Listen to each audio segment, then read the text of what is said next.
So just picking up where we left off in our proof, we just came to the conclusion that for C4 and C2, our x isn't changing, so dx is going to be 0. So there's no reason for me to include those integrals when I'm calculating the integral over the entire curve C, because they're just going to die out. So when I'm looking at that integral along C, it's really just going to involve C, and you saw I made a mistake right before you left,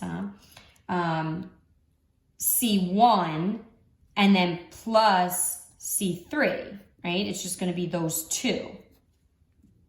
And we found values for C1 and C3. C1 was from A to B, P of X, G1 of X, dx. And C3 was negative from A to B, Px, G2 of X, dx. Well, how does that help me? Why is that helpful? I want to take you back to a little while ago where we said this, and you were hopefully behind me on that one, that this double integral over the region D was equivalent to this. Look at it. Notice it's G sub 2 minus the G sub 1. And now we just found the integral over C, right, of P dx, and we got the reverse of that. So therefore, this is the reverse of the double integral of D, del P, del Y, dA, right?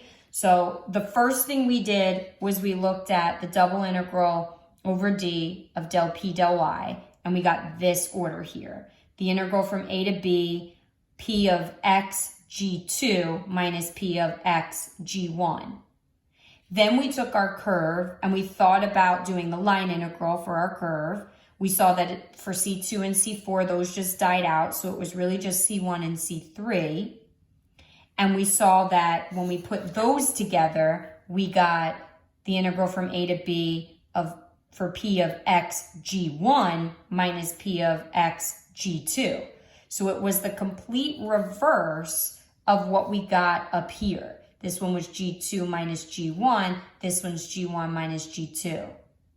So the line integral along C is the negative of the double integral over the region D. So we have shown that first part of our proof. So again, if you want to try the second half of that proof, so if you wanted to try it, then you would use a type 2 region.